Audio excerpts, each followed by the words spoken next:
ജനാധിപത്യ മഹോത്സവത്തിന്റെ കൊടിയേറ്റമാണ് അല്പസമയത്തിനകം. തെരഞ്ഞെടുപ്പ് തീയതികൾ 5 സംസ്ഥാനങ്ങളിലെ നിയമസഭാ തെരഞ്ഞെടുപ്പ് എന്നൊക്കെയെന്ന് പ്രഖ്യാപിക്കാൻ പോവുകയാണ്.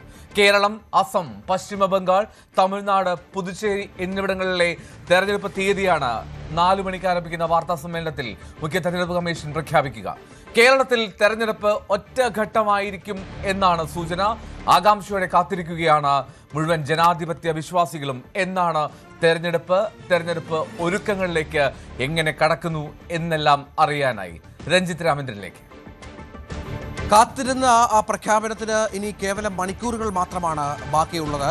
കഴിഞ്ഞ കുറേ ദിവസങ്ങളായി തെരഞ്ഞെടുപ്പ് പ്രഖ്യാപനം ഞായറാഴ്ചയോ തിങ്കളാഴ്ചയോ ഉണ്ടാകുമെന്നുള്ള സൂചനകൾ ഉണ്ടായിരുന്നു. ഇന്ന് രാവിലെ ഇതുമായി ബന്ധപ്പെട്ട് തെരഞ്ഞെടുപ്പ് കമ്മീഷൻ ഉദ്യോഗസ്ഥർ യോഗം ചേർന്നു. അതിനുശേഷമാണ് ഇന്ന് വൈകിട്ട് 4 മണിക്ക് വാർത്താ സമ്മേളനം വിളിച്ചിരിക്കുന്നത്. മാധ്യമപ്രവർത്തകർക്ക് ഇതുമായി ബന്ധപ്പെട്ടുള്ള അറിയിപ്പും വന്നു കഴിഞ്ഞു. ഇന്ന് 4 മണിക്ക് ഡൽഹിയിൽ വെച്ചാണ് ഈ വാർത്താ സമ്മേളനം വിളിച്ചിരിക്കുന്നത്. അതിൽ ഈ 5 സംസ്ഥാനങ്ങളിലേക്കുള്ള തെരഞ്ഞെടുപ്പ് പ്രഖ്യാപനം ഉണ്ടാകും എന്നുള്ളതാണ് ഏറ്റവും പ്രധാനപ്പെട്ട വിവരം. കേരളത്തിലും തമിഴ്നാട്ടിലും പുതുച്ചേരിയിലും ഒറ്റഘട്ടമായി തെരഞ്ഞെടുപ്പ് നടക്കും എന്നുള്ള സൂചനകൾ നേരത്തെ തന്നെ കമ്മീഷൻ വ്യക്തമാക്കിയിരുന്നു. ബംഗാളിലും ആസാമിലും 4ഓ 5ഓ ഘട്ടമായിരിക്കും തെരഞ്ഞെടുപ്പ്. ഇതിൽ ആസാമിൽ ഒരുപക്ഷെ 3 ഘട്ടമായും ബംഗാളിൽ 5 ഘട്ടമായും തെരഞ്ഞെടുപ്പ് നടക്കാനുള്ള സാധ്യതകളാണ്. നമുക്കറിയാം, കഴിഞ്ഞ തവണ ബംഗാളിൽ 7 ഘട്ടമായിരുന്നു തെരഞ്ഞെടുപ്പ് ഉണ്ടായിരുന്നത്. ഏതായാലും ഒരുക്കങ്ങളെല്ലാം മാസങ്ങൾക്ക് മുൻപ് തന്നെ തെരഞ്ഞെടുപ്പ് കമ്മീഷൻ പൂർത്തിയാക്കിയിരുന്നു. ബംഗ്ലാദേശിലെ SIR പൂർത്തീകരണവുമായി ബന്ധപ്പെട്ട ഒരു വൈകൽ മാത്രമാണ് തെരഞ്ഞെടുപ്പ് പ്രഖ്യാപനത്തിന് ബാക്കിയുണ്ടായിരുന്നത്. അത് ഇന്നോടുകൂടി പൂർത്തിയായ പശ്ചാത്തലത്തിൽ കൂടിയാണ് വൈകുന്നേരം ഇതുമായി ബന്ധപ്പെട്ടുള്ള വാർത്താ സമ്മേളനം വിളിച്ചിരിക്കുന്നത്. ഇന്നിപ്പോൾ തെരഞ്ഞെടുപ്പ് തീയതി പ്രഖ്യാപിച്ചാൽ തന്നെ പെരുമാറ്റച്ചട്ടം നിലവിൽ വരും. പിന്നീട് വളരെ സ്ട്രിക്റ്റായി തന്നെ ഒരു കാവൽ സർക്കാരായി അതാത് സംസ്ഥാനങ്ങളിലെ സർക്കാർ മാറുന്ന ഒരു പശ്ചാത്തലം കൂടി വരും എന്ന കാര്യത്തിൽ സംശയമില്ല. ഏതായാലും നമുക്കറിയാം, രേണുക, മാസങ്ങൾക്ക് മുൻപ് തന്നെ ഇതുമായി ബന്ധപ്പെട്ട് തെരഞ്ഞെടുപ്പ് സ്ഥാനാർത്ഥി നിർണ്ണയവുമായി ബന്ധപ്പെട്ട് മുന്നണികൾ ഒരുക്കങ്ങൾ ആരംഭിച്ചിരുന്നു. ഇന്ന് വൈകുന്നേരം തന്നെ CPM-ന്റെ പ്രത്യേകിച്ച് LDF-ന്റെ സ്ഥാനാർത്ഥി പട്ടിക പുറത്തു വരുമെന്നാണ് വിവരം. നാളെയായിരിക്കും UDF-ന്റെ ആദ്യഘട്ട പട്ടിക. UDF-ൽ ചില തർക്കങ്ങൾ നിലനിൽക്കുന്നുണ്ട്. ആദ്യഘട്ട പട്ടിക നാളെ ആയിരിക്കും പുറത്തു വരിക. മറ്റന്നാൾ BJP-യുടെ ആദ്യഘട്ട പട്ടിക പുറത്തു വരുമെന്നുള്ള വിവരങ്ങൾ കൂടി ലഭ്യമാകുന്നുണ്ട്. അത്തരത്തിൽ കേരളം കാത്തിരുന്ന ഒരു തെരഞ്ഞെടുപ്പിന്, അതിൻ്റെ പ്രഖ്യാപനത്തിന് അരങ്ങൊരുങ്ങുകയാണ്.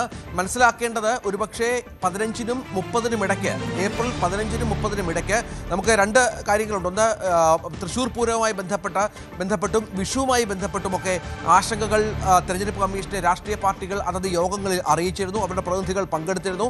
അവിടെ അതനുസരിച്ചുള്ള തീരുമാനമായിരിക്കും കമ്മീഷന്റെ ഭാഗത്തു നിന്നുണ്ടാകുക. മനസ്സിലാക്കേണ്ടത്, ഒരുപക്ഷെ 15-നും 25-നും ഇടയ്ക്കുള്ള ഒരു തീയതിയിൽ കേരളത്തിൽ തെരഞ്ഞെടുപ്പ് നടക്കും എന്നുള്ളതാണ്.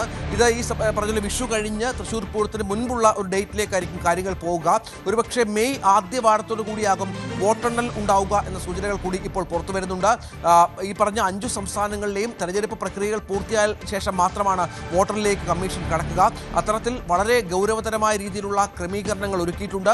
കേന്ദ്ര സേനയുടെ അടക്കം വലിയ വിന്യാസം ഈ സംസ്ഥാനങ്ങളിൽ ഉണ്ടാകും. നമുക്കറിയാം, ബംഗാളും ആസാമും ഒക്കെ വലിയ സുരക്ഷാ പ്രശ്നങ്ങളുള്ള സംസ്ഥാനങ്ങളാണ്. അവിടെയും തെരഞ്ഞെടുപ്പ് ഉള്ളപ്പോൾ കേന്ദ്രസേന ഡിപ്ലോയ്മെന്റ് അടക്കം അനുസരിച്ചാകും ഇത്തരം കാര്യങ്ങളുമായി മുന്നോട്ട് പോകുക. പ്രധാനമന്ത്രി നരേന്ദ്രമോദി അടക്കം ഇന്നലെ ബംഗാളിലെയും ആസാമിലെയും ഒക്കെ പരിപാടികൾ പൂർത്തിയാക്കിയാണ് മടങ്ങിയത്. അതിനു മുൻപ് കേരളവും തമിഴ്നാടും മറ്റും സന്ദർശിച്ചിരുന്നു. മറ്റ് പ്രധാനപ്പെട്ട നേതാക്കളൊക്കെ തെരഞ്ഞെടുപ്പ് പര്യടനം ഇന്നലത്തോടുകൂടി പൂർത്തിയാക്കിയ പശ്ചാത്തലം കൂടിയുണ്ട്. അമിത്ഷായൊക്കെ പല സ്ഥലങ്ങളിൽ പര്യടനം നടത്തി മടങ്ങിയ പശ്ചാത്തലമൊക്കെയുണ്ട്. ഇത്തരത്തിൽ നിർണായകമായ തെരഞ്ഞെടുപ്പ് പ്രഖ്യാപനത്തിന് ഇനി മണിക്കൂറുകൾ മാത്രമാണ് ബാക്കി. രഞ്ജിത്ത് രാമേന്ദ്രന്റെ റിപ്പോർട്ടാണ് കണ്ടത്. കൂടുതൽ വാർത്തകൾക്ക് News 18 Kerala YouTube channel subscribe ചെയ്യുക.